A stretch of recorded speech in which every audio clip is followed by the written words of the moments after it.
inclusive me dão notícias muito interessantes, que estão fazendo pesquisa e utilizando a leitura, ou que já fizeram. É sempre um prazer estar aqui com vocês. Eu sempre aproveito essa oportunidade, porque as pessoas que me conhecem, né? Eu acho que não precisa de apresentação, né, gente? Nós somos um grupo assim mais íntimo, é bom. A minha formação, eu fiz mestrado e doutorado, e foi justamente nessa época na PUC em São Paulo. Participei com o grupo de família, com a Rosinha, com a Matilde. E desde o início do grupo de família, fiz a minha formação de terapeuta lá, e continuo fazendo outras formações também, no tempo todo, inclusive agora estou me formando em MDR também. Então, assim, o tempo todo, nós todas que trabalhamos com pessoas estamos fazendo a nossa formação, ela nunca termina, né? O que eu me proponho nesse momento e nessa oportunidade é trazer para vocês, vocês que me conhecem sabem que eu me debrucei a estudar a mitologia. Antes não era mitologia, eu me debrucei a estudar quais influências, quais conteúdos estavam ocultos, e fui realmente desenvolvendo um trabalho de pesquisa e de atendimento, em que eu fui montando o que eu chamo hoje uma leitura.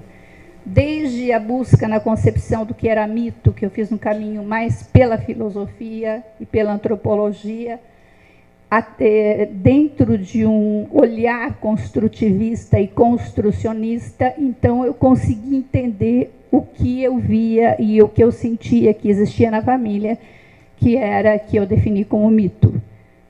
E, posteriormente, eu fui fazendo um trabalho, me aprofundando e desenvolvendo um olhar cada vez mais abrangente a respeito dessa leitura. O que eu trago hoje para vocês? Eu terminei o livro, que eu levei mais ou menos uns 2 anos para escrever, que vai ser editado até o final do ano pela Sumos, que vai se chamar Desvendando Mitos. Nesse livro, eu juntei mais ou menos umas 50 pesquisas que haviam sido feitas de atendimento e pesquisas mais amplas, e montei vários capítulos. E hoje eu estou trazendo uma pastinha desse livro, que é o trabalho com os mitos nocivos e das organizadores, um trabalho com profecias e estigmas, e trabalho com os rituais curativos e com os rituais terapêuticos. Como nós vamos ter 2 dias de trabalho, eu dividi em 2 momentos esse curso que eu vou dar para vocês. No momento em que eu vou delinear a respeito da teoria, principalmente a respeito do que são esses mitos nocivos e dos organizadores, a respeito das profecias, a respeito dos estigmas. E talvez a gente, no segundo momento, eu vou trabalhar com os rituais. Talvez hoje eu comece uma leitura a respeito dos rituais, e eu vou trabalhar com vocês e apresentar a vocês um tipo de ritual com o qual eu trabalho, a maneira de trabalhar com esse ritual dentro dessa abordagem intergeracional ou dentro de um trabalho a ser feito individualmente com as pessoas, né? Eu só estou preocupada, não está muito alto, não está ferindo o ouvido de vocês. Está tudo bem? Né? Se tiver qualquer coisa, vocês levantem a mão e a gente vai realmente se ajustando. Diante dessa perspectiva de trabalho de 2 dias, eu acho que seria interessante as pessoas que fizerem hoje, se gostarem do curso, continuarem amanhã, né? O que, às vezes, vai ficar um pouco, vai ficar com alguns vazios, seria a pessoa só começar amanhã. E daí eu só vou trabalhar com os rituais e pretendo, no final do período da manhã, pelo menos metade do curso, fazer um trabalho individual com vocês, em que vocês vão olhar para vocês, para a vida de vocês, e realmente, que eu gostaria que vocês sentissem esse enfoque que eu dou aos rituais, que eu trabalho com os 4 elementos. É um outro tipo de trabalho que ele está mais apresentado nesse livro que vai sair, mas que vocês já vão ter conhecimento e que é extremamente interessante. Tá? Bom, vamos começar então? Vamos lá.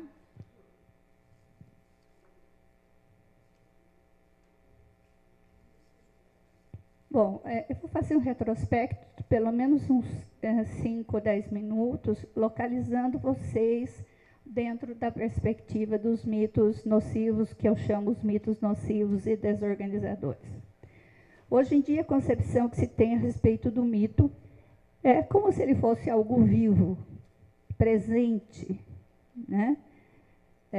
Dando significação e valor à existência humana. Eu sempre, quando falo isso nos cursos, eu me lembro do Campbell. Eu tenho uma admiração muito grande pelo Campbell, que ele estudou muito a mitologia comparada.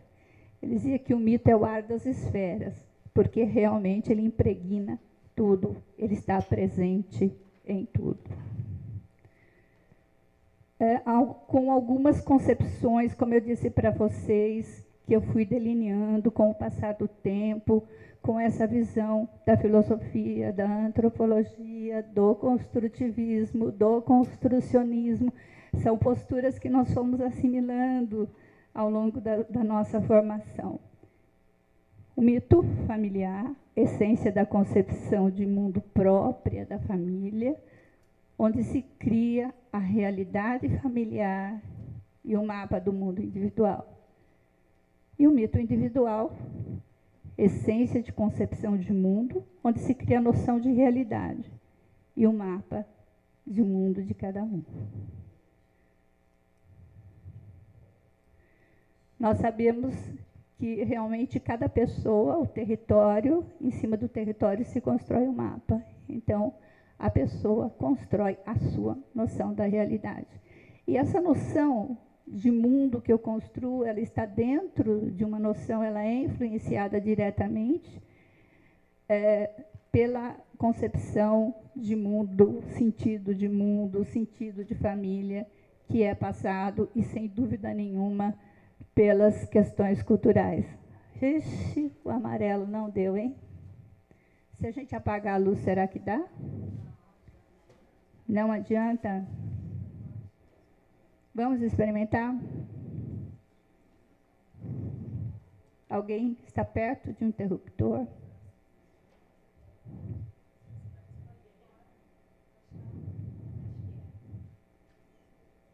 Então, deixe ir contando para vocês o que foi fazendo parte dessa leitura que a gente chama leitura evolutiva instrumental mítica. Por que esse nome tão complicado, né? Porque a partir do reconhecimento, da identificação, eu me lembro que quando eu comecei a pesquisar quase 20 anos atrás, eu colocava os genogramas, na época, no meu quarto, né, que eu fazia, e eu comecei a trabalhar com adolescentes, e peguei uma lista de adolescentes na universidade de 80 casos, e peguei aqueles que me chamavam mais atenção, e comecei a pensar, puxa, se o mito... Eu cheguei a essa concepção do mundo, do mito, que ele abrange tudo. Ele tem que estar, de alguma maneira, relacionado com essas questões que são trazidas pelos adolescentes. Então, realmente, eu peguei 5 casos, convidei as famílias e levantei a história de 3 gerações de todas essas famílias. Então, eu colocava, né, na parede para ficar olhando para eles toda hora para ver que realmente os insights que eu tinha e como que realmente eu estava entendendo essa mitologia. Então, daí eu fui vendo e verificando que não existia um mito só na família, existiam vários. Só que dentro da organização familiar, com muita frequência, ele era preponderante. Ele era o espinha dorsal. Então, eu fui identificando, conhecendo as famílias, os vários tipos de mitos que existiam nessas famílias. Depois, eu consegui acompanhar a formação e o percurso mítico, por isso que eu chamo evolutiva. Eu consegui acompanhar a formação do mito, como ocorre o mito, como que ele se forma, a formação e o desenvolvimento do mito na família e o que propiciava esse desenvolvimento, a formação das expectativas, os momentos cruciais míticos, tudo isso eu não vou poder entrar com muito tempo com vocês, porque é muita coisa, né? Então, eu vou ter que fazer nesse curso um recorte para poder me aprofundar em algumas questões. Nós pudemos verificar a formação das expectativas, que elas são muito importantes, a relação que existe também com os momentos cruciais míticos, né?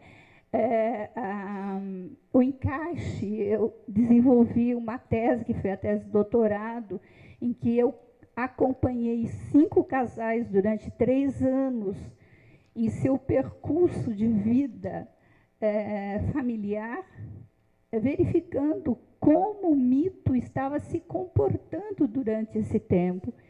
E daí eu delineei também uma teoria a respeito da construção do casamento, como ocorre pelo olhar mítico, né? Às vezes as pessoas já me perguntaram, Marlene, mas por que você ficou tanto tempo só estudando o mito? Eu falei, eu não fiquei só estudando o mito, eu fiquei estudando todas as coisas com o olhar mítico.